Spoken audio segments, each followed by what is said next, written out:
My name is Ben, and I have two daughters, Lila and Esme.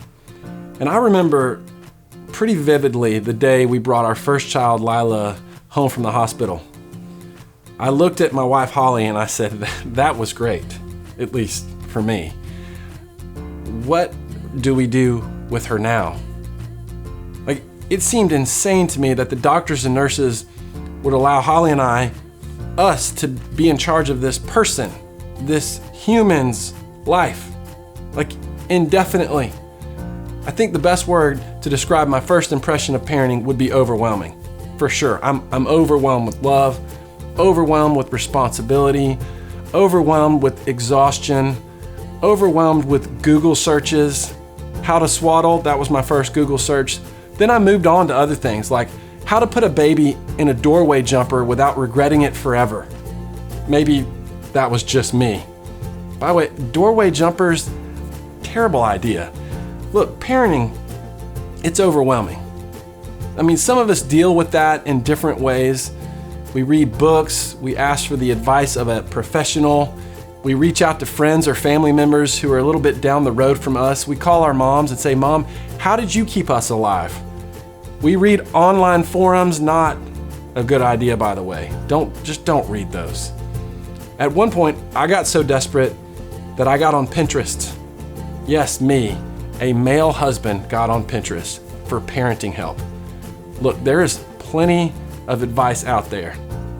But then, even that can be overwhelming, right? The sheer volume of ideas and theories and guidelines, it's enough to make you want to quit before you even start. I've been there. Every parent has probably been there. But today I want to give you one thing to focus on. Just one thing to think about when it comes to raising your children. I know there's a lot that you could, but I'm just going to give you one thing. If you can get this concept, we think it will narrow the scope of your focus. And maybe over time, it'll ease some of the overwhelming feelings that we all deal with. In Deuteronomy 6, chapter 6, verses 5 through 7, Moses gives some parenting advice. And here's what he said. He said simply, love the Lord your God with all your heart and with all your soul and with all your strength. These commandments that I give you today are to be on your hearts. Then he says, impress them on your children. Talk about them when you sit at home and when you walk along the road and when you lie down and when you get up. That's simple. Moses doesn't begin a debate on whether or not you should let your child cry it out or not. He doesn't say this one command I give you, baby sign language. He doesn't talk about how much television kids should watch. No, Moses says, look, he tells the people the most important thing they can pass along to their child is a love and knowledge of their Heavenly Father. And so we think, that's so obvious. Of course I'm going to pass that on. But it's easy, isn't it, to get caught up in all the day-to-day tasks involved with parenting.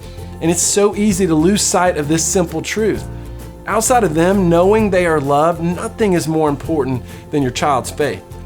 Nothing is more important than living a life that shows your child that their Heavenly Father created them and loves them and desperately wants a relationship with them. So instead of asking yourself, what do you want your child to do? What if you asked yourself, who do I want my child to be? There was a season of my life when I used to go running with my brother-in-law, Tim. Now, to Tim, running is easy and fun, okay? He's one of those people. To me, running is terrible and hard. I'm one of those people, okay? He's one of those guys who can carry on effortless conversations while he runs. I hate people like that. I'm gasping for air. I'm grunting. I'm trying to hide the fact that I'm crying. But one day, while I was doing what I did best, which was complaining to Tim that I couldn't go any farther, he said, look, why don't you just look up and find a landmark way off in the distance? Just focus on making it there. And so that's what I did. Now, focusing on that spot, it didn't put any more oxygen in my lungs. Didn't make me any happier about running, but it did help me push through because I kept the destination in focus. And that's what we want you to do with parenting. We want to help you choose a spot in the horizon to focus on. And so at the end of this video, here's what we'd love. We'd love for you to sit down and write a description of the type of person you'd like your child to grow up to be. Do you want your child to be forgiving? Do you want your child to be generous, a good friend, a hard worker, compassionate, determined, loyal? We want you to choose 3 to 5 words. Now, you're going to share these during the baby dedication event, so we want you to make sure that you write them down, write them out. Now, I realize, and I would probably be like this, some of you are going to look at this list and start getting overwhelmed all over again. You're thinking, whoa, wait a minute. I'm just trying to get my daughter to sleep longer than 3 hours a night. I'm trying to get my son to eat something other than marshmallows for dinner. And you want me to focus on teaching them how to be compassionate? That's not what this list is. This list, it's your ultimate destination. Let your periphery take care of the little things, but let this list navigate the big moments and the big decisions. Because look, right now is important.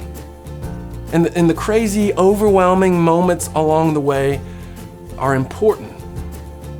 But while you are surviving those, we want you to keep a bigger picture in your mind. And here's what we want it to be. The person that your amazing son or daughter can become. Focus on that.